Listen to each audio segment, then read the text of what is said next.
ማርያምና ሁለተኛይቱ ማርያም መቃብሩን ሊያዩ መጡ አይደለ? ማነው ይሄን ያለው? ማቴዎስ አይደለ? አይታየም። እሺ ቆይ ላሳይሽ። እሺ ማቴዎስ ይላል ይታይሻል። እንደ ማቴዎስ ዘገባ ማርያም እና ሁለተኛይቱ ማርያም መቃብሩን ሊያዩ መጡ። ስንት ናቸው? ሁለት ናቸው። እዚህ ጋር ማነው ይሄን ያለ? ማቴዎስ። አሁን ሁለተኛ ጋር ነው ማርቆስ ጋር ነው።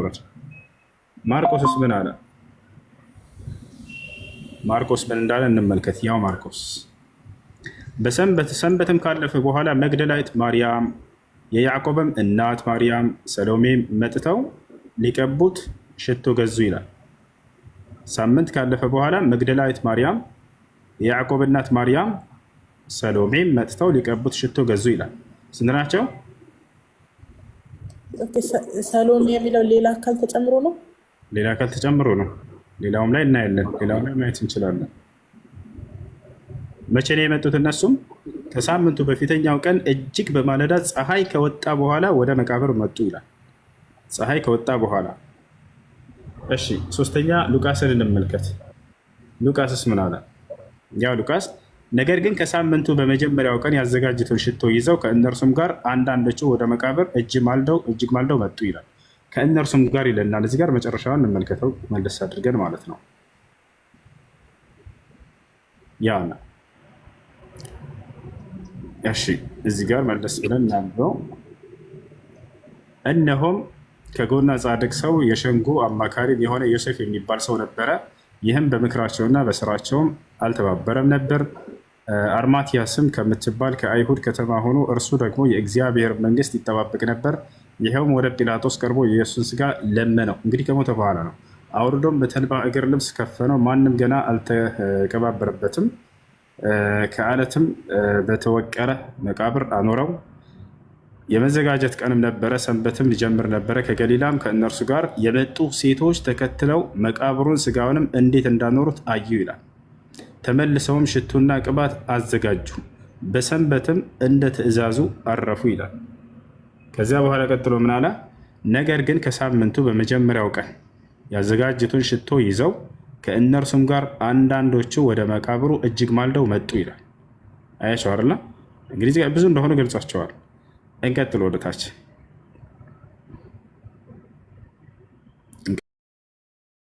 ወደታች ይህንም ለሐዋርያት የነገሯቸው መግደላዊት ማርያም አንድ እና ዮሐና የያዕቆብ እናት ማርያም ከእነርሱም ጋር የነበሩት ሌሎች ሴቶች ነበሩ ይላል። አይሽ ማቴዎስ ምንድን ያለን? ሁለት ነበሩ ብሎናል። እዚህ ጋር ስንት ቀን ተጠቀሰ? ይህንም ለሐዋርያት የነገሯቸው መግደላዊት ማርያምና ዮሐና። መግደላዊት ማርያም አለች፣ ዮሐና አለች፣ የያዕቆብም እናት ማርያም ያ ሶስት። ከእነርሱም ጋር የነበሩት ሌሎች ሴቶች ነበሩ አለች። ስንት ናቸው? እዚህ ጋር ሶስት ቁጠሪና ሌሎች ሴቶች ብሎ ጨምሯቸዋል። አብረዋቸው ነበሩ። ገብቷቸዋል አይደል? አሁን የመጨረሻ ማን እንመለከታለን? ዮሐንስ። እንደ ዮሐንስ ዘገባ ስንት ናቸው የመጡት? እንደ ዮሐንስ ዘገባ ደግሞ ተመልከች። ያው ዮሐንስ እዚህ ጋር ከሳምንቱም በፊተኛው ቀን መግደላዊት ማርያም ገና ጨለማ ሳለ ወደ መቃብር መጣች። ድንጋዩን ከመቃብሩ ተፈንቅሎ አየች። ማነች እዚህ ጋር የመጣቸው? እንደ ዮሐንስ መግደላዊት ማርያም። ሌላ አለ? የለም። ስለዚህ ይጋጫል አይጋጭ? እዚህ ጋር መግደላዊት ማርያም ነች አለ። ማቴዎስ ሁለት ናቸው አለ። እዚያ ጋር ሌላኛው ሶስት ጠቀሰ። ሌላኛው ደግሞ ሶስቶችን ጠቀሰና ሌሎችም አሉ አለ። አንደኛ ይሄ መጀመሪያው ነው። ሁለተኛ አሁን እዚህ ጋር ቅድምን ብሎሻል፣ ፀሐይ ከወጣ በኋላ ብሎል አይደል? ቅድም መግደላዊት ማርያም መጣችው ማይ። አሁን እዚህ ጋር ምን አለ? ከሳምንቱም በፊተኛው ቀን መግደላዊት ማርያም ገና ጨለማ ሳለ፣ ገና መቼ? ጨለማ ሳለ ማለዳ ወደ መቃብር መጣች ይላል። ቅድም ምን ብሏል? ፀሐይ ከወጣ በኋላ ነው። እዚህ ጋር ጨለማ ሳለ ነው የመጣችው። አሁን በደንብ እንድታስተ የፈለግኩት ደግሞ ምንድነው? ቀጣዩ ምንድነው? ድንጋዩን ከመቃብሩ ተፈንቅሎ አየች ይላል አይደል? እዚህ ጋር እንደ ዮሐንስ ያው በደንብ ዮሐንስ ስትመጣ ጊዜ ድንጋዩ ተፈንቅሏል። በቃ መጣች ካለ በኋላ ድንጋዩን ከመቃብር ተፈንቅሎ አየች ይላል። ሌሎች ወንጌላቶች ደግሞ እንመልከታቸው። ማቴዎስ ምን አለ?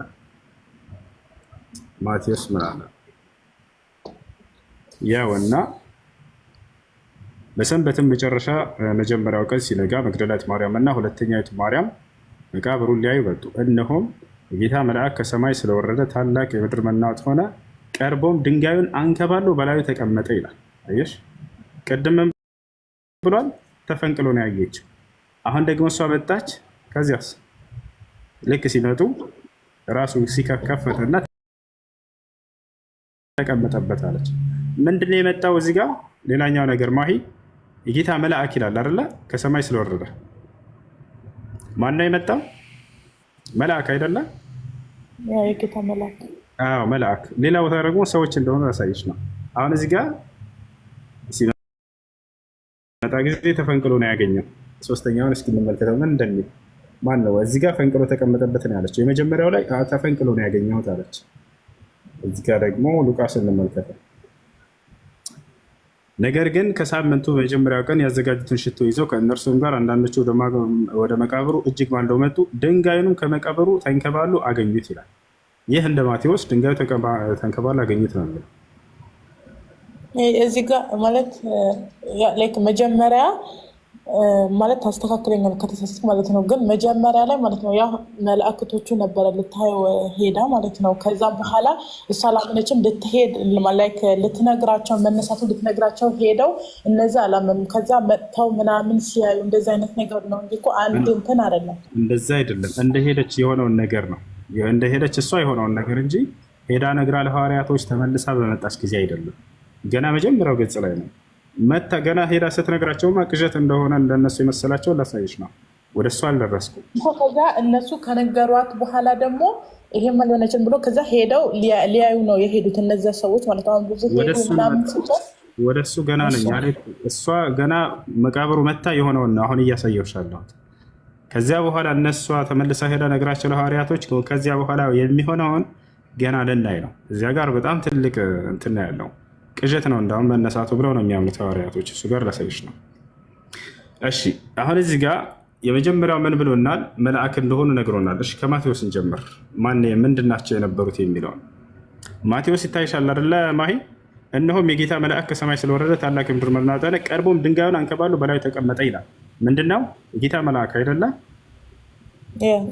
አዎ የከፈተው ማነው? የጌታ መልአክ። ምንድነው ይሄ? ማነው ይሄን ያለን? ማቴዎስ። ያው ማቴዎስ ወንጌል። እስኪ ደግሞ ሌሎችን እንመልከታቸው። ማርቆስስ ምን አለ?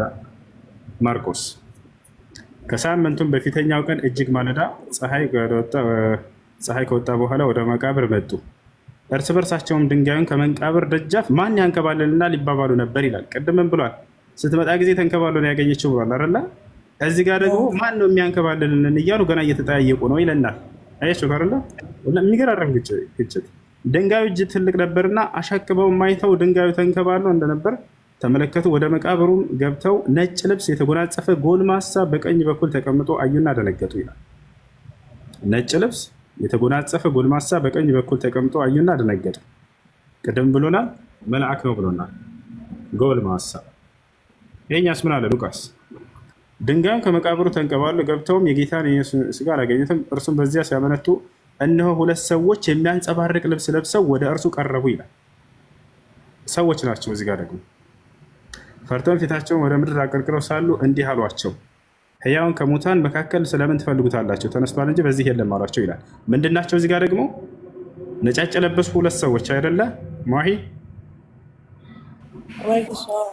አዎ አየሽ አይደለ? ማቴዎስ ምን አለን? የመጀመሪያው መልአክ ነው አለን።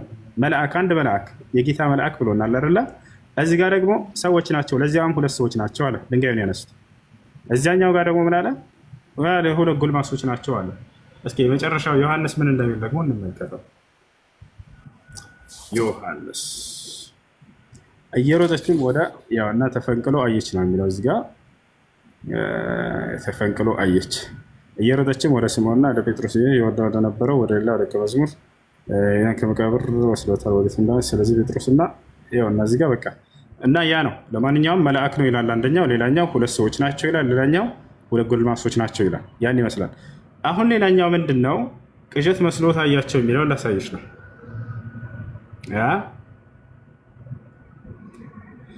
አሁን ለሐዋርያቶች ሂደው ነገሯቸው። ይህን ሁሉ ግጭት ካየን እሱ ምንድን ነው? አንደኛ መግደላዊት ማርያም፣ አንድ ቅዠት የሚለውን ላሳያቸውና መጨረሻውን እንጨርሳለን። የኢየሱስ ክርስቶስ መነሳት ለሐዋርያቶች እንደው እንደ ክርስትና እምነት ከሆነ ትልቅ ተአምር ነበር። ምክንያቱም የድህነት እንትናቸው ነው። በቃ የነገረን ቃሉ ተፈጸመ ማለት ነው ብለው ትንቢቱ ሲፈጸም በደስታ ሊቀበሉ ሲገባ እንዴ ነገር አላሳመናቸውም።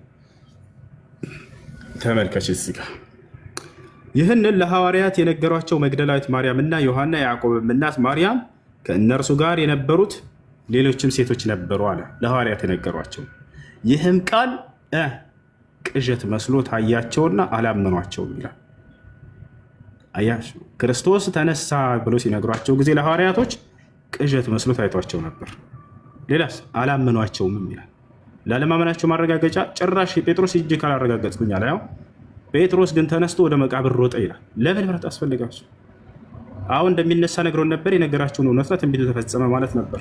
ቅዠት መስሎ በፍጹም አይታያቸውም። በትክክል አስተምሯቸው ከሆነ ገብታችኋል አይደለ? ይህም ቃል ቅዠት መስሎ ታያቸው አላመኗቸውም ነበር ይላል።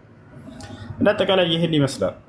ስለዚህ እንዲህ በመነሳቱ ጉዳይ ይሄን ያክል ውዝግብ ከተገኘ ይሄ ነገር እንዳልሆነ ትልቅ ማስረጃ ይሆናቸዋል ማለት ነው። ሆኖ በነበር በትክክል ሁላቸውም የወንጌል ዘጋቢዎች በዚህ ጉዳይ ላይ የክርስትና መሰረት በሆነው ጉዳይ ላይ ሞቶ በመነሳት ጉዳይ ላይ ተስማሚ የሆነው አንድ አይነት ቃላቶችን ይገልጹላቸው ነበር። አንደኛው ሲነግራቸው ምን ይላል? የሄደችው ማርያም ነች ይለናል። ሌላኛው ምን ይላል? ሌላ ሁለተኛ አለች ይለናል። ሌላ መግደላዊት ማርያም። ሌላኛው ምን ይላል? አይ ከእነርሱ ጋር ሌሎች ብዙዎች ነበሩ ይለናል። ሁለተኛ መግደላዊት ማርያም ስትል ጊዜ የነበረበትን ጊዜ ሲገልጹ ምን ይላሉ? አንደኛው በጨለማ ነበር ግን ሄደችው ይላል፣ ሳይነጋ ይላል። ሌላኛው ምን ይላል? ፀሐይ ከወጣ በኋላ ከነጋ በኋላ ነው ሄደችው ይላል። መቼ ነው ሄደችው? ሌላኛው ስትሄድ ጊዜ መግደላዊት ማርያም ድንጋዩ ተፈንቅሎ ነው ያገኘችው ይላል። ሌላኛው እዚያው ስትሄድ ጊዜ ተፈንቅሎ ተቀመጠ ትለናለች። ሌላኛው ምን ይላል? መግደላዊት ማርያም በሄደች ጊዜ ያገኘችው መልአክ ነበር፣ አንድ መልአክ ነው ይላል። መልአክ ነው ይላል። ሌላኛው ምን ይላል? አይ ሁለት ሰዎች ናቸው ይላል። ሌላኛው ምን ይላል? አይ ሁለት ጎልማሶች ናቸው ይላል። ወጥቷል። ሌላኛውና ትልቁ ምንድነው? ሲመለሱ ጊዜ ቅዠት መስሎ ታያቸው ይላል። ለዚህ ሁሉ እስኪ ሐዋርያቶች እንደው ኢየሱስ ክርስቶስ ሲነሳ አይታችሁታል ወይ? ኢየሱስ ክርስቶስ መቃብሩን ከፍቶ ሲነሳ ያየ አንድም ሐዋርያ የለም። ስለዚህ በስማ በለው ነው የጻፉት። ከማን የሰሙት? ከመግደላዊት ማርያም። መግደላዊት ማርያምስ አይታ ነው ወይ? በፍጹም አላየችም ሲነሳ። ይሄ ነው። እሺ ችግር የለውም። እና ምንድነው ስለ እኔ ጥያቄ አንደኛ ማለት እሺ አሁን በቁርአኑ ልመጣልህ ነው። በቁርአን ደግሞ ያው አልተሰቀለም አልተገደለም አላህ ወደ ራሱ አነሳው ይላል። ግን ደጃልን ሲመጣ ይመጣል። ስለዚህ የደጃል ማለት ደጃል ደግሞ የመሲሁ ተቃራኒ እኔ ጌታ ነኝ ብሎ ነው የሚመጣው። እኔ አምላካቸው ነኝ አምልኩኝ ብሎ ነው የሚመጣው። ግን የመሲሁ ተቃራኒ ሆኖ ነው የሚመጣው። መሲሁ ደግሞ በዛ ሰዓት እሱ ትክክለኛ አይደለም እኔ ነኝ ትክክለኛ ብሎ ይመጣል። ከዛ እዚህ እሱ ሲገና ይቀልጣል ይሞታል ምናምን ብሎ ከዛ መሲህ ደግሞ እንደ ሰው በቃ ሰግዶ ምን አላህን ታዞት በቃ ይሞታል ይባላል በቁርአን አስተምሮት ማለት ነው። ስለዚህ ትክክለኛው ውሸታሙ መሲህ ደጃል ከሆነ ደግሞ ትክክለኛው ደግሞ ኢሳ ነው። ስለዚህ ኢሳ ደግሞ ትክክለኛ ጌታ ነው እያለ አይደለም ወይ ሲሳ ማለት ነው። እስኪ በደንብ እንትን ነው ግልጽ ነው። መሲሁ ደጃል እኔ አምላክ ነኝ ብሎ ይነሳል። ጌታ ነኝ ሳይሆን አምላክ ነኝ ብሎ ይነሳል። ጌታ ነኝ የሚለውን ለምን መረጥሽ? ኢየሱስ ጌታ ነው። ከዛ በኋላ ስም ጌታ ነው የሚለውን ለማነጻጸር ይሄ ያስኬዳል። መሲሁ ዒሳ ዓለይሂ ሰላም በፍጹም እኔ አምላካቸው ነኝ ጌታቸው ነኝ ብሎ ለሰዎች አላስተማሩም። እንደ መጽሐፍ ቅዱስ እንኳ ብንሄድ ጌታና መምህርቱኝ ትሉኛላችሁ አለ እንጂ እኔ ጌታ ነኝ አላላቸውም። እንደው ቢልም ራሱ የስልጣን ጌትነት የሹመት ጌትነት እንጂ ሌላ አይደለም። የሐዋርያት ሥራ ምዕራፍ 2 ቁጥር 36 ላይ ይህን ኢየሱስን እግዚአብሔር ጌታም ክርስቶስም አደረገው ይላል። በመደረግ ያገኘው ነው። መለኮታዊ ባህሪ በመደረግ አይገኝም። መለኮታዊ ባህሪ የሚሰጥ ነገር አይደለም። ባህሪ ነው፣ የአምላክ ባህሪ ነው። አብን ብትወስዱ ለምሳሌ እንደ መጽሐፍ ቅዱስ ጌታ ተደረገ ይላል አይልም። እርሱ ጌታ ተደረገ መባሉ ግን አንድ አካል ፍጡር መሆኑ እንዳውም የሚያሳይ ትልቅ ማስረጃ ነው። ኢየሱስ ክርስቶስ ጌታ ነው የሚለው ቃል ክርስቲያኖች አልተረዱትም እንጂ ፍጡር ነው ማለት ነው። በአጭሩ አገላለጽ ገብታችኋል አይደል? ጌታ በመደረግ የተገኘ ከሆነ የፍጡር መገለጫ ነው። አምላክ ጌታ አይደረግም በፍጹም። ገብታችኋል አይደል? ያ ነው። ሌላኛው ማነው? ደጃል በሚነሳ ጊዜ እኔ አምላክ ነኝ ብሎ ይነሳል። እኔ አምላክ ነኝ ብሎ ይነሳል። የዛኔ ነቢዩላህ ዒሳ ዓለይሂ ሰላምን አላህ ይልካቸዋል። ነቢዩላህ ዒሳ ዓለይሂ ሰላም ይገድሉታል ማለት ነው። አሁን እዚህ ቦታ ላይ ትልቅ ልታውቁ የሚገባው ነገር ለምንድን ነው መሲሁ እንዲገድል የተመረጠው? እሱን ነው ማወቅ የፈለግሽው። መሲሁ እንዲገድል የተመረጠው ለምንድን ነው? የእሱ ተቃዋሚ ጌታ በሚለው ምናምን ሳይሆን አይሁዲዎች ጋር በተያያዘ ነገር ነው። አይሁዲዎች መሲሁ ይመጣልናል ብለው እየጠበቁ ነበር። ገብቷቸዋል አይደል?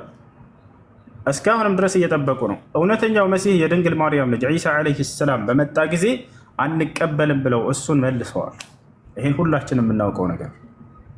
አይሁዲዎች መሲሁ ይመጣልናል ብለው እየጠበቁ ነበር። ነገር ግን እርሱ ሳይሆንላቸው በቃ እነሱ እንደጠበቁት አልሆነላቸውም። እነሱ የፈለጉት ምን አይነት መሲህ ነበር? በምድር ላይ ስልጣንን የሚያጎናጽፋቸው መሲህ ነበር የጠበቁት። ነገር ግን እንደዛ አልሆነላቸውም። ነቢዩላህ ዒሳ ዓለይሂ ሰላም ሲያዩቸው ጊዜ ስለ ቀጣዩ ዓለም እንጂ የሚያስተምረው ስለ ምድራዊ ህይወት አይደለም። ስለ ቀጣዩ ዓለም እንጂ የሚያስተምራቸው ስለ ምድራዊ ስልጣን አይደለም። እነሱ የጠበቁት ግን ምንድን ነበር ከተባለ እነሱ የሚጠብቁት የቀጣዩን ዓለም ሳይሆን በምድር ላይ እንዲያጎናጽፋቸው ነበር። ይሄ መጽሐፉ ላይ ሁሉ አለ። የሚገርማቸው የሐዋርያት ስራ ላይ እስከ መጨረሻው ድረስ ሐዋርያቶች ራሱ እንደዛ ሁሉ ብለው ጠብቀው ነበር እና በእስራኤል ላይ መንግስትን አትመልስም ማለት ነው እያሉ መጨረሻ ላይ ጠይቀውታል።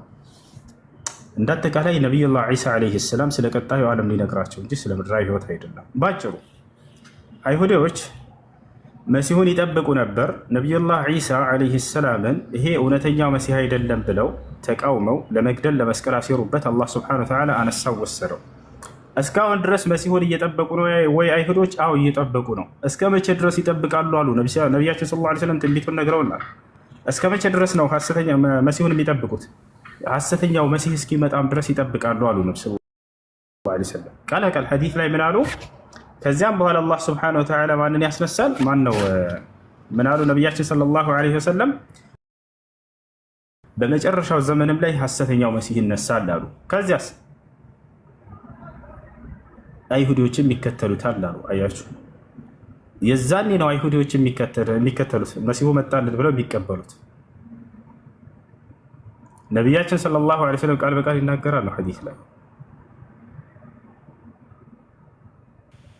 يخرج الدجال من أرض خراسان فيتبعه 70,000 يهودي وعلى رؤوسهم الطيالس. ሐሰተኛው መሲህ ይነሳል የዛኔ 70,000 አይሁዲዎች ገና እንደተነሳ ለእኛ ቃል የተገባው መሲህ ነው ብሎ ይከተሉታል አሉ። ከዚያ በኋላ እንዲገባኝ ቀርታ አድርግና አሁን እየጠበቁት ያሉ አይሁዶቹ እንግዲህ ያው ትክክለኛ መሲህ ብለው የሚቀበሉት ደጃልን ነው አይደለም? ስለዚህ እየጠበቁት ያሉት አሁን ነብይ ማለት እሺ፣ ትክክለኛ ነብይ ደጃል ነው ብለው ነው የሚጠብቁት ወይስ ትክክለኛ ጌታችን ደጃል ነው ብለው ነው የሚጠብቁት? አሁን እዚህ ጋር እንድታስረዳ የሚፈልገው ማለት ነው። ማለት ጌታ ስለት አምላክ በሚለው ውሰደው ለቃላት እነሱ ትርጓሜ ያላቸው መጽሐፋቸው ላይ አምላክ ማለት ነው ማለት ነው። አምላክ ማለት እንደ መጽሐፋቸው ምንድን ነው? አምላክ ይመጣል ብለው አይደለም የሚጠብቁት። እነሱ የሚጠብቁት ምንድን ነው? መሲህ ይመጣል ብለው ነው። ያ ማለት ግን የተቀባ ማለት ነው። ለእነርሱ ከአምላክ ዘንድ የተመረጠና የተቀባ የንግስናንና ሹመትን ልክ የሚያቆናጥጣቸው እንደዛ ነው እነሱ የጠበቁት። የበላይነትን ሊያጎናጽፋቸው የሚችልን አካል ነው። ኦሪት ዘጸአት ምዕራፍ 7 ከቁጥር 1 ጀምሮ ላይ ምን ይላል? ሙሴን አምላክ አድርጌሃለሁ ይለዋል አይደለ? በዚያ ሂሳብ ነው እነሱ የሚጠብቁት። ልክ ሲመጣ ጊዜ ያንን አምላካችን ብለው ይቀበሉታል፣ ይከተሉታል። በዚህ ጊዜ አላህ ስብሐነሁ ወተዓላ ነቢዩላህ ዒሳን ያወርዳል።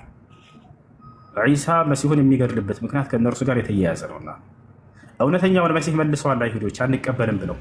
ለምን? ምድራዊ ስልጣንን ስላላጎናጸፋቸው። እነሱ ስልጣንን ለምደው ነበር። በዳዊት ለምደዋል፣ በሰለሞን ለምደዋል፣ በሳሙኤል ለምደዋል። በነዚህ ነቢይነትንና ስልጣንን በተሰጡ ታላላቅ አካሎች ለምደው ነበር። መሲሁን ሲያዩት ጊዜ መሲሁ ስለ ምድራዊ ህይወት አይሰብካቸው። በሰማይ ዓለም ስለሚገኘው ስለ ዘላለማዊ ህይወት ስለ ቀጣዩ ዓለም ብቻ ነው የሚሰብካቸው። ይፈቻል አይደል? ስለዚህ ለዚህ አንተ ንጉሳችን እያሉ ይሳለቁበታል። ከዚያ መጨረሻው እንደገና ነቢዩላህ ዒሳ ዓለይሂ ሰላም አንስቶ መጨረሻው ዘመን ላይ የሚያወርዳቸው ለዚህ ነው። የዛን አይሁዶች በቃ ቃል የተገባው መሲህ ለእኛ መጥቷል ብለው ደጃልን እየተከተሉ ባሉበት ጊዜ እንደፈለጉትም ይመስላቸዋል። የሚገርማችሁ ስልጣንን ያጎናጸፋቸው ይመስላቸዋል። ከላይ ሲታይ እኔ የዓለም ገዥና መሪ ነኝ ብሎ ይነግራቸዋል።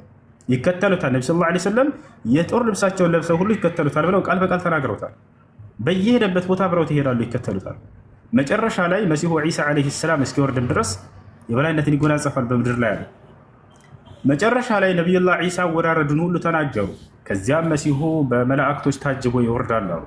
ከቀኝና ከግራ ሁለት መላእክት ታጅበውት ዒሳ ዓለይሂ ሰላም ይወርዳል ወደ ምድር። ወዲያው እንደወረደ ወዴት ይሄዳል? ወደ ኢየሩሳሌም ይሄዳል አሉ። እዛው ሲያስተምርበት የነበረበት ቦታ ይሄዳል። በይተል መቅደስ ይገባል። ከገባ በኋላ ሶላት ይሰግዳል አሉ ከእናንተ ጋር። ነቢ ሰለላሁ ዐለይሂ ወሰለም የዛኔ እናንተ አሰግዱ ይላችኋል። እናንተ አሰግድ በምትሉት ጊዜ ኢነሃ ኡቂመት ለኩም ይላችኋል። እናንተ ነው እና ኢቃም የተደረገው እናንተ አሰግዱ ይላል። ተከትሎ ይሰግዳል አሉ። ከዚያ ይወጣና ደጃልን ፍለጋ ይሄዳል። መሲሁ ደጃልን ፍለጋ ይሄዳል። ይገናኛሉ ፊት ለፊት ፈይቅትሉሁ ቢደርበቲን ዋሂዳ በአንድ ምትም ይገድለዋል አሉ ነቢ ሰለላሁ ዐለይሂ ወሰለም።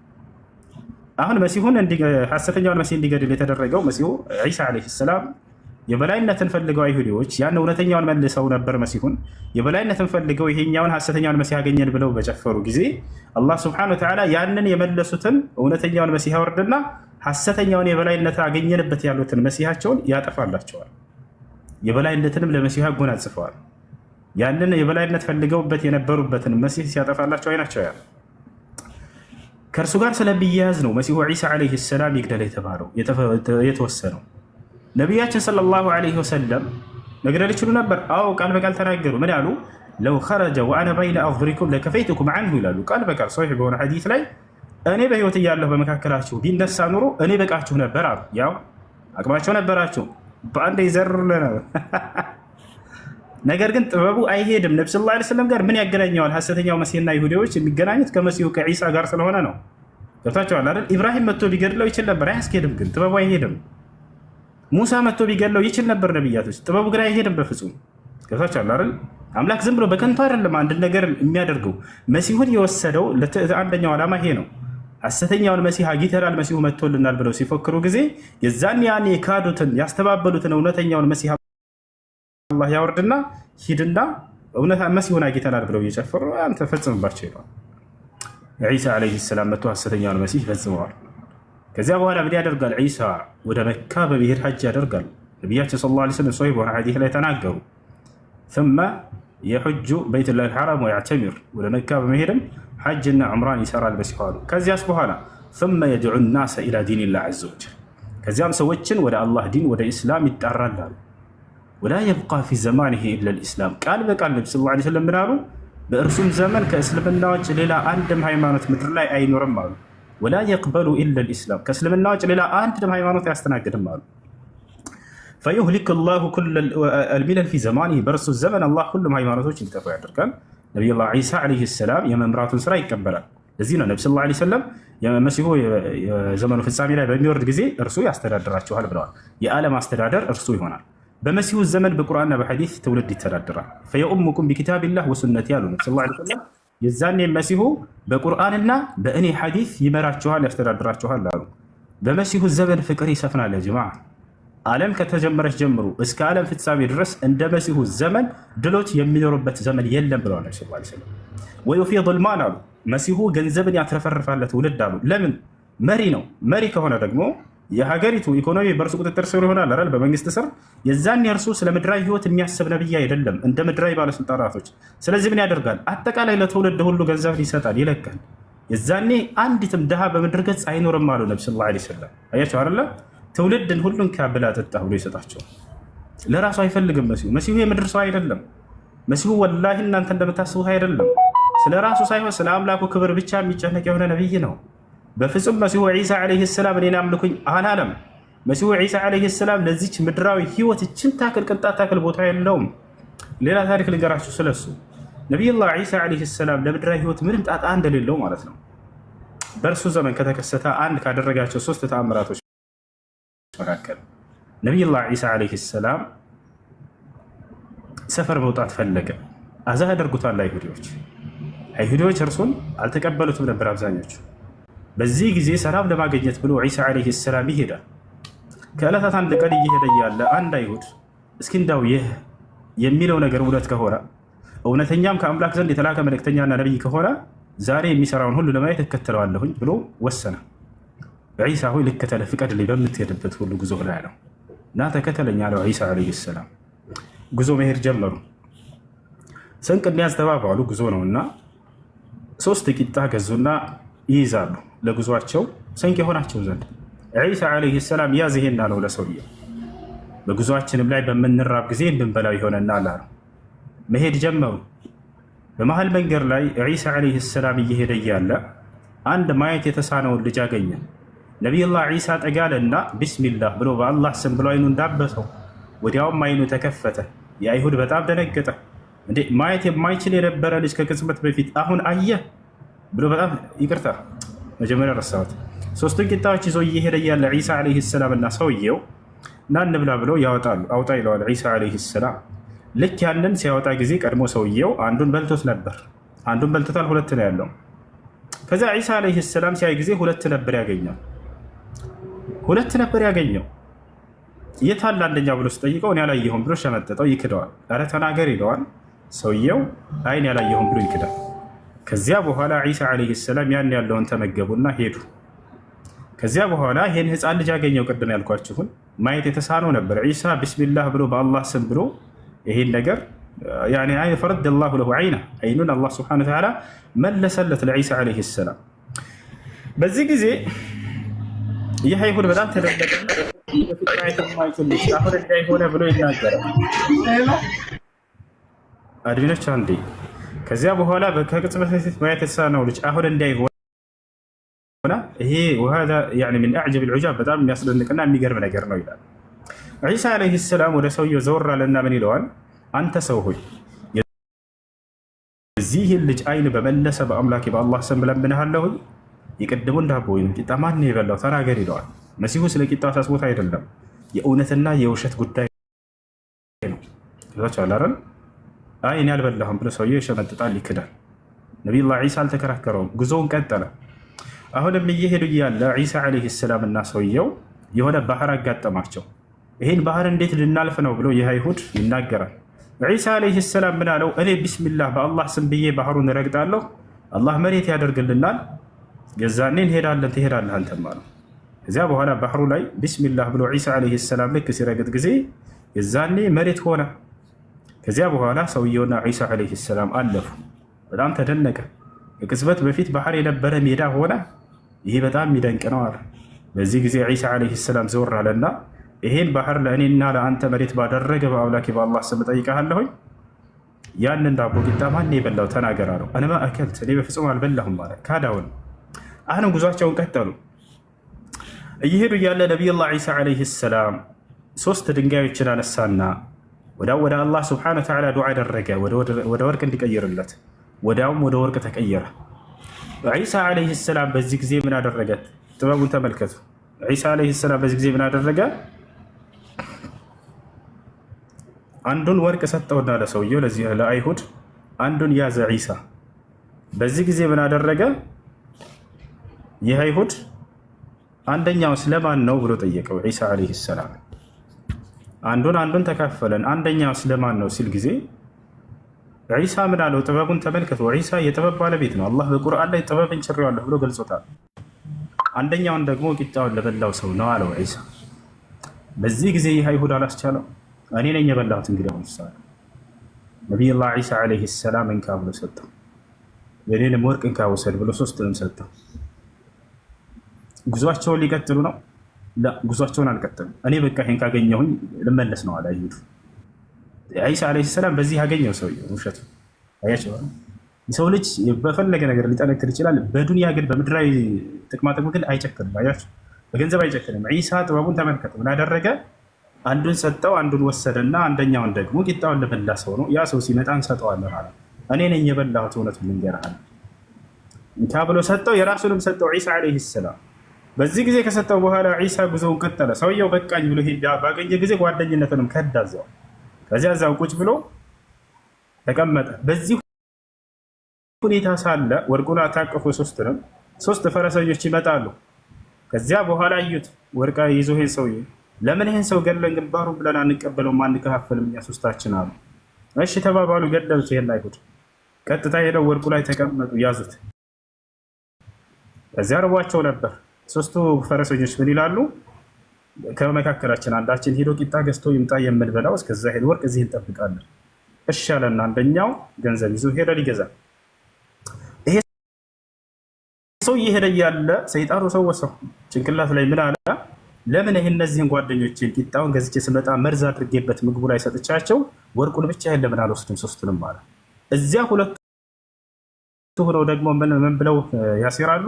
ለምን እኔ እናንተ ብቻ እንከፋፈለም? ይሄ ጓደኛችን ቂጣ ገዝቶ ሲመጣ ግንባሩን ብለን እናንተ እንውሰደው። እሺ ተባብለው እነዚህም ተስማሙ። ሰውየው ይዞ ሲመጣ ጊዜ መርዝ አድርጎበት ቂጣውን አምጥቶ ልክ እንደሰጣቸው እርሱን ግንባሩን አሉት፣ ገደሉት። በቃ ሁለታችን አገኘን ብለው እነሱ ልክ እዚያ ያለን ቂጣ ሲበሉ ጊዜ መርዝ ነበረው፣ ሶስቱም ሞቱ። ጓደኛቸውንም ገደሉ፣ እነርሱም ሞቱ። አይሁዶም እዛው ሞቷል። የቅድሞ የመጀመሪያው ወርቁ ሶስቱም ተቀምጧል። ዒሳ ዓለይሂ ሰላም ጉዞውን ጨርሰው ልክ ሲመለስ 4 አስከሬን ተረፍርፈው ወርቁም ማንም ሳይረካው ተቀምጦ አገኘ። በጣም ተደነቀ። አላህ ሱብሓነሁ ወተዓላ ነገረው፣ ወህይ ያደረገለት፣ ገለጠለት ምን እንደተከሰተ። ዒሳ ሆይ አንተ ከሄድክ በኋላ ይህ እንዲህ ታሪክ ተከስቷል አለ። ዒሳ ምን አደረገ?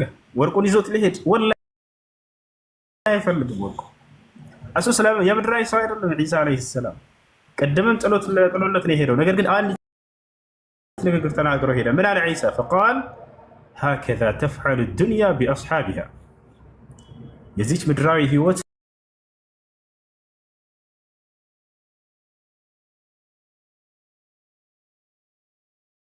አፍቃሪዎቿ ላይ ልክ እንዲህ ትሰራባቸዋለች፣ ታገዳድላቸዋለች ብሎ ተናግሮ ሄደ። እርሱ የምድር ሰው የምድራዊ ህይወትን የሚፈልግ አይደለም። ነቢዩላህ ዒሳ ዓለይሂ ሰላም ስለ አምላኩ ሊኖር የመጣ ነው። ነቢዩላህ ዒሳ ዓለይሂ ሰላም ስለ አምላኩ ብቻ ሊናገር ሊሰብክ የመጣ ነው። እኔን አምልኩኝ አላላቸው። ሰዎች ግን እርሱ ሳይፈልግ ይሄን ነገር ያመልኩታል። እርሱ ያለው ምንድነው? ወኢነ አላህ ረቢ ወረብኩም ፈዕቡዱ ሃዛ ሲራጡን ሙስተቂም፣ የእኔም የእናንተም ጌታ እርሱ አላህ ብቻ ነው፣ እርሱም በብቸኝነት ተገዙት፣ ይህ ነው ቀጥተኛ መንገድ እያለ ነው ያስተማራቸው። ይሄ ነው የዒሳ ዓለይሂ ሰላም ህይወት። የምድር ሰዎች በእርሱ ዘመን የጸጋ ባለቤት ይሆናሉ። ነቢያችን ሰለላሁ ዐለይሂ ወሰለም ሲናገሩ ምን አሉ? ዳግም መሲሁ ሲመጣ በምድር ላይ አንድም ድሃ አይኖርም ብለዋል። የሚገርማቸው ድህነት ብቻ አይደለም የሚጠፋው፣ እንስሳች በእባብ ስር እያለፈ እባቡ አይነክሰውም፣ አህያና አንበሳ አብረው ይኖራሉ ብለው ሁሉ ቃል በቃል ተናግረዋል። ቻ እዛኔ የፍቅር ዘመን ይሆናል፣ የመዋደድ ዘመን ይሆናል፣ የጸጋ ዘመን ይሆናል። ለምን? ይቺ ዓለም በዚያ ታላቅ ነብይ ትመራለች። ልክ እንዲሁ ደግሞ የምድር ሰዎች ሁሉ በቁርአንና በሐዲስ ይተዳደራሉ። ቅድም እንዳልኳቸው ነብዩ ሰለላሁ ዐለይሂ ወሰለም መሲሁ በሚመጣ ጊዜ በቁርአንና በእኔ ሐዲስ ተናግረዋል ማለት ነው።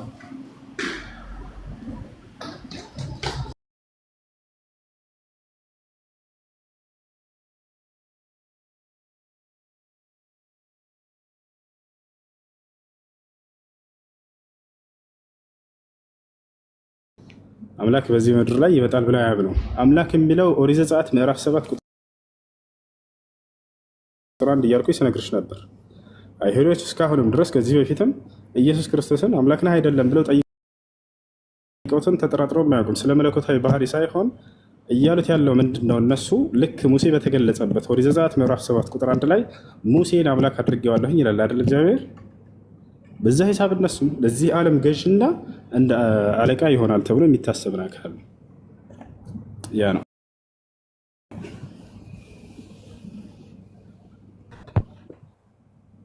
ሰላም ነው። ሰላም ነው። እንዴት ነው? ይሰማል ድምጼ? አለው። የአሁኑን ያወራው ማስረጃ ከየት ነው? የአሁኑን አሁን የነገርከን ሐዲስ ላይ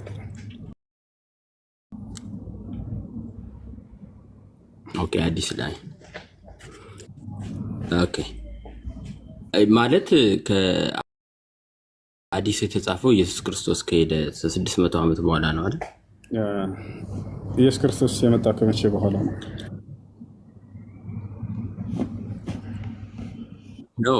ኖ እንትኑ እንጂ ቁርአንም አዲስም የተጻፈው ከ600 ዓመት በኋላ ነው አይደል? ሎጂክ እንሄድ አይደለም። በአንተ ብሄድክበት እንሂድ። መጽሐፍ ቅዱስ የተጻፈው መቼ ነው? ኢየሱስ ክርስቶስ የመጣው መቼ ነው? ኢየሱስ ክርስቶስ ያስተማረው መቼ ነው?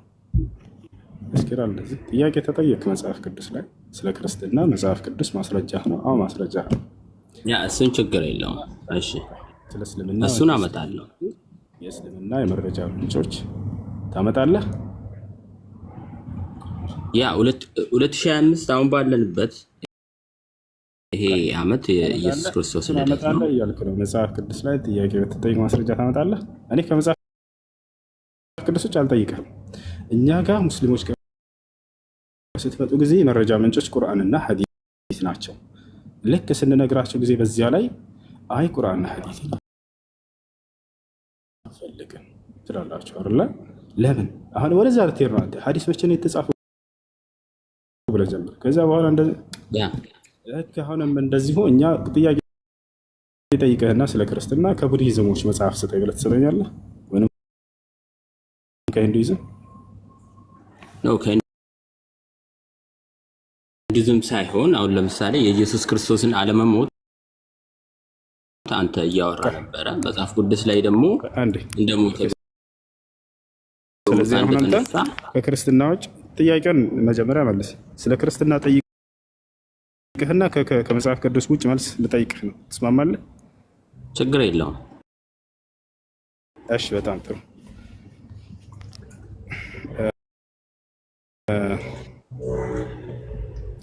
ሙሴ ነብይ ነው አይደል?